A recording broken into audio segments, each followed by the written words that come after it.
Hello and welcome to our Politics and International Relations virtual session. Today we're going to talk to you a little bit about our program, our activities, and our team, and give you a chance to see why politics matters and how politics can help you think through the small and the big questions around you. I'm Dr. Elisa Randazzo, and together with Dr. Hannah Richter, I head the Politics and International Relations subject group. Today, you'll hear from my colleagues Dr. Ben Nutt, Dr. Ignacy Torrent, and Dr. Richter at various different points in this presentation. So without further ado, let's find out a little bit about studying politics and international relations at Hertfordshire. Politics and international relations is a very flexible and very relevant course of studies. Politics, I'm sure you've realized, is absolutely everywhere and can be found not just in the formal sphere, but also there's something political about every single aspect of life, such as culture, communication, and even language itself. With our politics and international relations degrees, you will study how politics and power work in different fields and at different levels, both nationally and globally, individual and collective. At the University of Hertfordshire, there are different ways in which you can study politics and international relations. You can study it on its own and focus on these two aspects specifically, or you can study it in combination with other subjects such as history, philosophy, and journalism. Regardless of the pathway you choose, the program gives you a grounding in the basic elements of politics and international relations, and then an increasing amount of free choice of modules as you progress through your studies. If you're interested in studying on the politics and international relations pathway without one of the other subjects, you will still be able to select some optional modules from other subjects like history and other schools like law. As a student, you will attend live lectures and workshops where you will have the opportunity to discuss and debate with your colleagues and your lecturers. All of our lectures are carried out live, but they are also recorded to make it easier to revise for assessments and exams. If you have an interest in studying a foreign language, you can also select the language module as an elective. Aside from our scheduled learning activities, we also have a number of additional activities you can get involved with, such as Model United Nations, where you can get the opportunity to play any given country in the world in a simulated version of a United Nations session, and have a go at solving some of the most pressing issues of our time, from environmental degradation to conflict to pandemic responses. We want to make sure your personal aspirations and experiences are met by our degrees, so you have the opportunity to study full-time, but also to do your degree part-time, to add a placement year to your degree, and even to do a year abroad at another university. Finally, we are excited to announce a new MA in International Relations, which will focus on 4 interrelated areas of interest in the study of international relations, that is, economics, ethics, energy, and the environment. This MA also gives you the opportunity to specialize in highly relevant and topical aspects of the study of global politics, and to do so via the full-time, part-time, with advanced methods, or sandwich route. That's the one with the placement. Please do get in touch with us if you're interested in receiving more information about the new MA. Our degrees give you the opportunity to study abroad for a year. You can spend a year studying in Tokyo or in the US, Canada, India, Australia, and many other destinations across continents. In the past few years, some of our students have, for instance, done a year abroad in California, Cyprus, and most recently in Canada. As part of your degree, you can also choose to do a work placement between your second and third year. This allows you to build networks and experience in a number of possible fields where the skills of a politics graduate are very valuable, such as media, business, NGOs, or political lobbying. In the past, our students have worked in the office of the Vice Chancellor here at the University of Hertfordshire, in the civil service, in the business sector, and in the education sector. Here you can see a spread of modules which you will be able to study across your 3 years if you study politics and international relations. In the first year, we will give you the basic tools needed to study the subject with 4 core modules. Power, Citizens, and the State provides you with the basic building blocks for studying the key principles that underpin our understandings of politics, from democracy to legitimacy to representation. Anarchy, Order, and Beyond gives you an insight into the basic elements of international relations theory, the tools that we need to understand the states and interstate relations. The Art of War is a module dedicated entirely to the study of armed conflict throughout history by looking at how war was waged, why, and by whom, but also looking at ways in which war can be understood and conceptualized. Comparing political systems finally provides you with the practical tools to comparatively look at different world systems of representation and governance and look at detailed case studies coming from all over the world to understand systems like democracies, autocracies, and dictatorships. In the second year, and from this point onwards, the number of core modules are reduced so you can have a wider spread of options to choose from.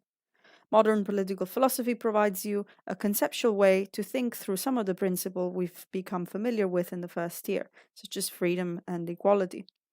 Security and governance expands on the first year by getting you to think about how states keep themselves and their citizens safe from threats like poverty, terrorism, invasions, and even pandemics. Advanced debates in comparative political research is a methods-focused module which allows you to expand the work you've done with comparative politics in the first year and to develop more advanced methods of analysis. Political history explores key milestones in international political history, like the Cold War, for instance, and their significance in shaping the current world order. We the People democratic theory in practice tells us a little bit about the many different kinds of ways we can understand democracy and the changes that the concept of democracy itself has undergone in the past few centuries. The Cold War is an optional history module offered by the history group, which uses historiography to examine the cultural, economic, and political impact of the Cold War, not just on the nations, the key nations themselves affected, but also on the wider set of nations affected by the Cold War, even the smaller states. Internet governance and politics examines the impact of the internet on domestic and international governance, from fake news to digital democracy. Westminster Under Strain is a British politics-focused module which examines the British political system and some of its most contemporary challenges. Global energy politics and governance focuses on the importance of energy and on the role that energy attainment and regulation can play in international politics between states and at the level of international organizations like the European Union. The state in the 21st century examines the most important unit of analysis for international relation, which is the state, from its origin to its contemporary crisis, coming from the fragmentation that happens from below, and from nationalism in particular, and from across borders with globalization and the effects of fast globalization. Last, Nation and Identity is another history optional module, examines the processes that led to the emergence of new states from the disintegration of empires during the interwar period in Europe. Finally, in the third year, your only core module is the dissertation, and you're given the chance to fully specialize in an area that interests you or that you think might help you in the world of employment after your degree. The dissertation module prepares you to develop your own project based on your interests, whatever it might be, and provides support through lectures and one-to-one supervision. Public International Law is a module that is on offer through the School of Law, and it introduces you to the role of international law in regulating the conduct of international relations. Terrorism and Security examines the phenomenon of extremism and violent dissent and looks at the causes of terrorism, the responses to it, as well as wider cultural and state framings and use of the label terrorism. Politics of the EU examines the functioning and the role of the European Union from its origins to its current forms and looks at the challenges and the opportunities that the Union has experienced throughout time. Post-colonial theory and non-Western philosophy engages with the variety of non-Western philosophical viewpoints and authors to examine alternative approaches and worldviews which challenge the hegemony of the West. International political economy explores key thinkers in global economy like Adam Smith and Karl Marx, but also reflects on the wider challenges that are caused by globalization, like poverty and inequality. International organizations explores the role and the different types of international organizations from NATO to the African Union to the International Criminal Court, to the UN with the use of practical case studies. The politics of gender allows you to think about the impact of socially constructed norms around gender on the ways in which societies function, from stereotypes to violence to marginalization of minorities. Peace building and state building explores the endeavor of building stable states after protracted conflict to see what has worked in the past 30 years and what hasn't, and to try and explain why this project has been in crisis by looking at case studies like Bosnia, Rwanda, Kosovo, and East Timor. Brexit is a module dedicated to the causes, impacts, and consequences of the Brexit referendum and the processes of negotiation with the European Union. It is an exciting and ever evolving module that will hopefully explain the processes and the stakes of the UK's exit from the EU. Finally, human rights is again a module offered by the law school and which focuses on the basis for human rights legislation in the UK and at the EU level as well. It explores fundamental rights and their interplay, including the prohibition of torture, fair trial, the right to private life, religious freedoms, and freedom of expression. If you're on a joint politics and international degree with either history, philosophy, or journalism, your degree will be split so that you will study 50% PIR modules and 50% the other chosen subject. For a full spread of the optional modules for each of those subject combinations, you can go to our website and check out the program specifications page for all the combinations. Alternatively, you can always get in touch with us via email. Throughout your studies, you will also have the opportunity to take part to the activities of a growing research group of which your lecturers are part. We are all active researchers working in the field of politics and international relations, and our research group, the Critical Humanities and International Politics Research Group, brings together our research interests and allows us to set up exciting events such as lectures and workshops and blog posts led by leading social scientists. To see what's going on, you can follow us on Twitter or access our website. The time you spend at university will certainly be very different from the experience of learning at school. This is a great opportunity to learn new skills and improve on existing ones. Our teaching and assessment methods are designed to ensure that you graduate with the widest spread of transferable skills that can be applied in various different career paths after university. Amongst several of our innovative approaches, we run wargaming simulations, we ask students to write blog posts and manifestos, to produce policy reports for international organizations, MPs or NGOs, and to produce video features and presentations. Don't worry if some of these things appear daunting or if you've never done any of it before. We have integrated skill sessions in the first year to bring you up to speed with all of these, and one-to-one supervision with academic skills tutor to enhance specific skills that you may want to work on.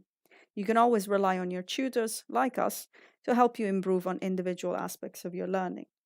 The School of Humanities, of which we are part, is also committed to offering you a level of support at a number of different teams. Whether you want to improve your skills, need support during challenging times, or just want to work on your academic progression and discuss possible future trajectories for work, you can always contact your dedicated support team.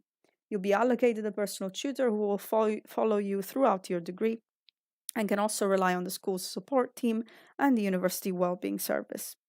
Finally, we want you to feel at ease and enjoy your time learning at university. Our small cohort size allows us to keep a personal, supporting learning environment and a strong rapport with all of our students.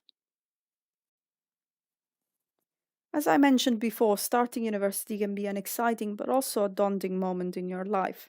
Regardless of how you did in your A-levels or your school results, we are here to support you. So if you come to us with great A-levels, that's great. We can help you build and add to your skills. If not, then don't worry. The support we offer allows you to reach your academic success regardless of your school achievements.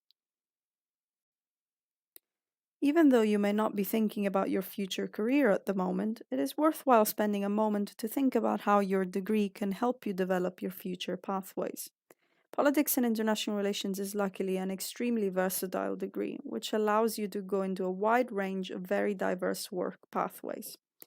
Politics and international relations graduates will typically work in various different sectors, including media and public relations, NGOs and think tanks, teaching and research, the civil service, business, and marketing.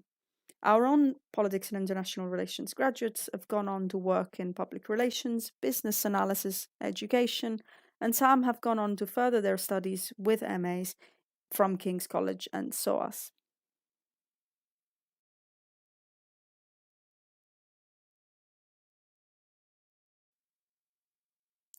So, why study politics and international relations at the University of Hertfordshire? We're a young and ambitious team of researchers offering you an innovative research led program with a personal learning experience and plenty of individual study and skills support. We're committed to developing your skills for employability through flexible module choice for area specialism, skill focus, and internship opportunities. To find out more about our program, visit our website. You can also see what the research group and each individual lecturer is up to on our research group webpage and on Twitter. If you have specific questions, you can email either myself or Hannah Richter as the subject heads, and we look forward to hearing from you.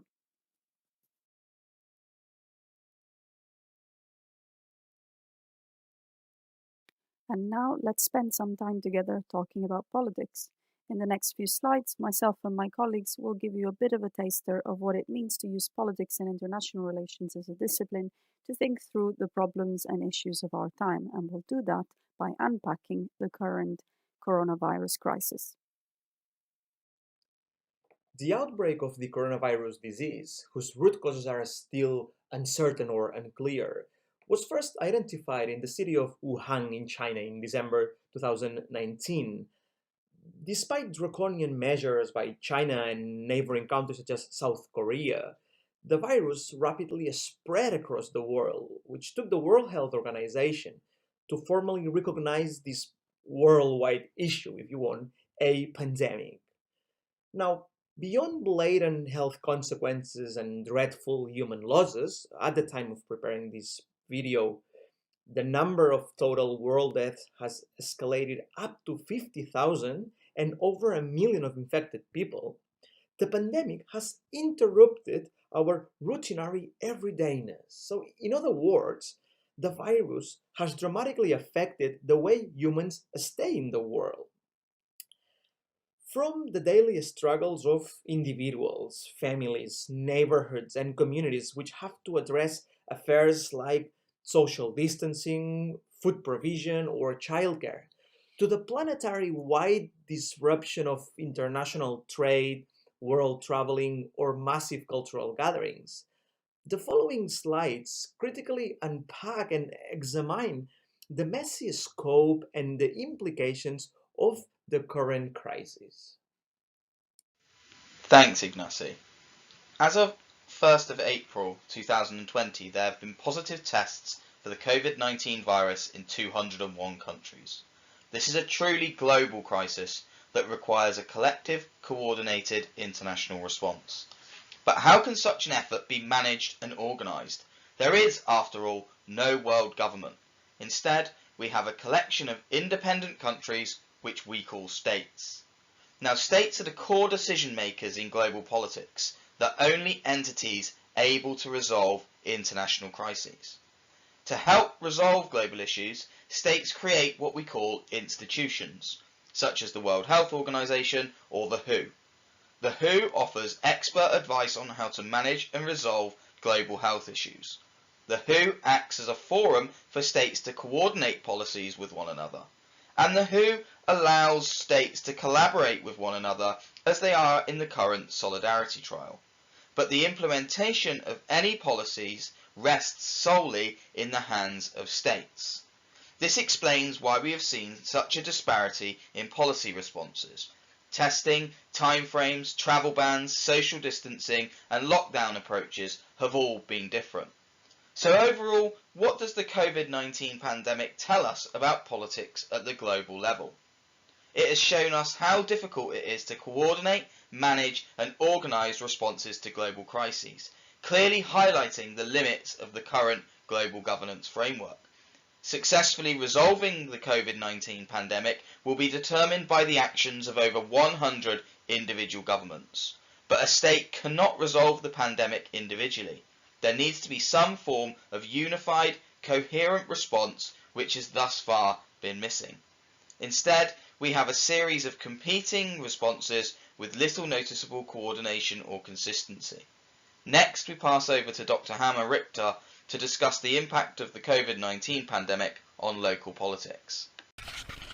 The coronavirus pandemic changes and challenges national politics in many ways. While national governments are still the ones that implement policies, in the crisis they rely heavily on expert scientific advisors to understand which actions they are actually supposed to implement. Some political theorists understand this close link between politics and medicine as an indicator that power is becoming increasingly biopolitical. What does this mean? This term includes the Greek word for life, bios, so it means that life and health, the life and health of a population, is increasingly becoming a matter of political governance. How the coronavirus crisis can be governed, for example, depends on the provision of healthcare in a country as one dimension of such biopolitics. The extremely quick spread and high number of cases in the US, if we compare it to Europe, suggests that a public healthcare system is better able to manage and tackle the crisis and avoid that prevention and medication can only reach one part of the population. However, cases from Europe suggest that systematic underfunding of public healthcare also creates issues, for example, the lack of available tests and protective gear for NHS workers in the UK. Now, if you think coronavirus governance, the first thing that probably comes to your mind is the lockdown, which is an example of emergency legislation passed to fight the spread of the virus. In legal terms, what is happening here is that the crisis creates a state of exception where measures can be taken that would normally not be legal.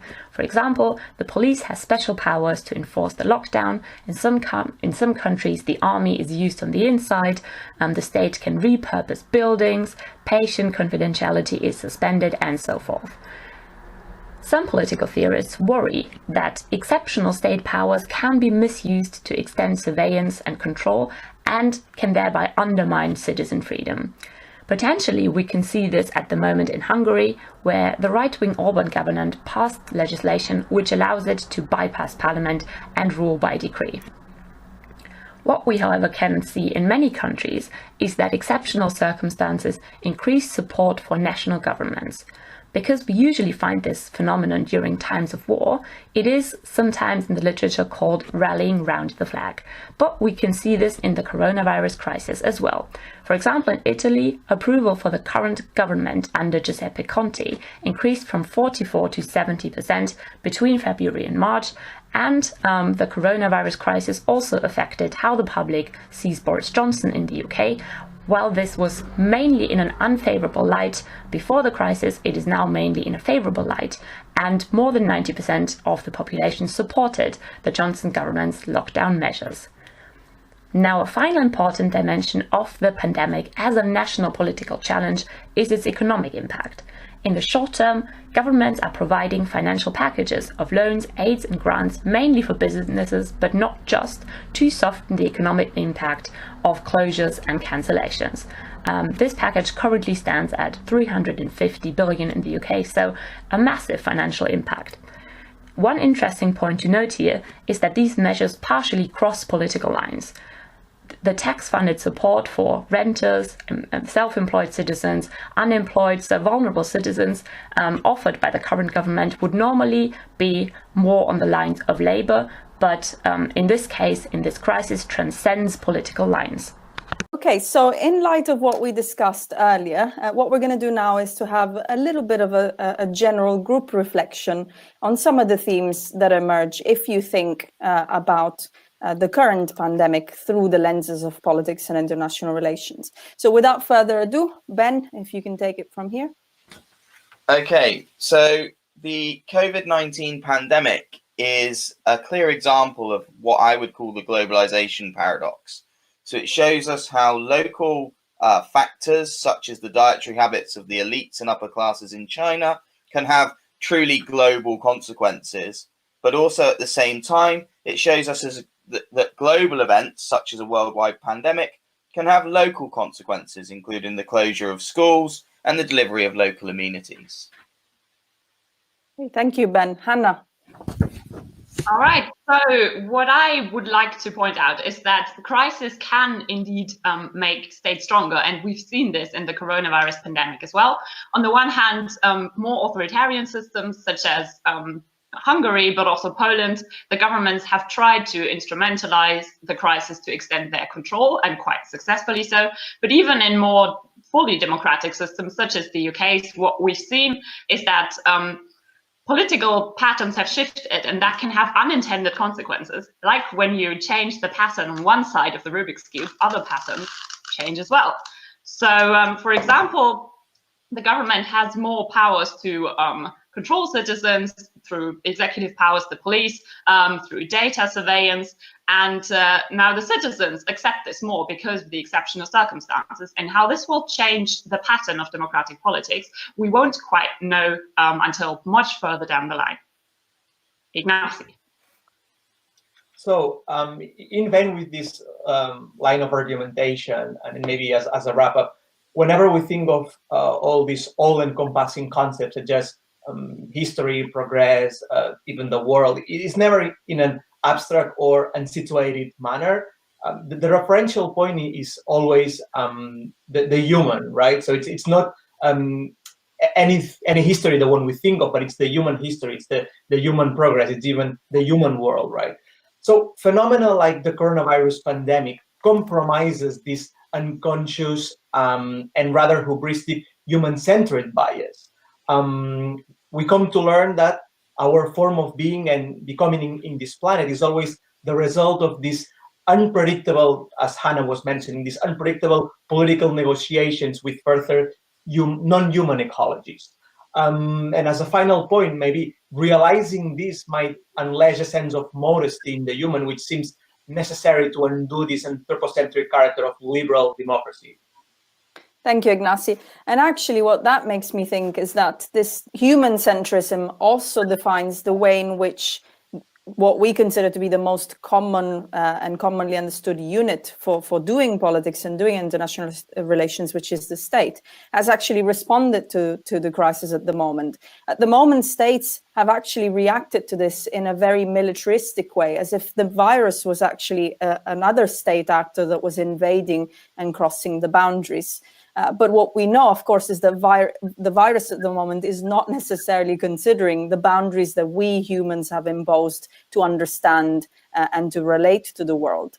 What we also know is that waging war against the virus and waging war in general is not necessarily going to lead you to understand the virus scientifically better or invest more in healthcare or look after the vulnerable, because traditionally waging war, whether or not we see it through the sort of rosy lenses of, looking at war as a cool thing or looking at war as a valuable and morally right thing to do, is a messy thing. It is a thing that has unintended consequences, including things like sexism, racism, and, as Hannah was saying, further retrenchment into autocracy. All of this is to say that, as Ignacy was saying, that the current pandemic is actually opening up our world, is opening up our ways of thinking about boundaries, about borders, about relations, about local, global, about personal liberties and communal liberties as well. And it is this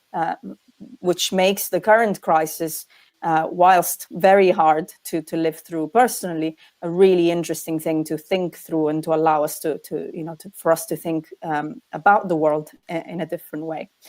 So with that in mind, these are some of the thoughts that hopefully will make you look at the pandemic through a politics and international relations lens. And we look forward to discussing this and many more topics in class, hopefully in the near future. So thank you and goodbye.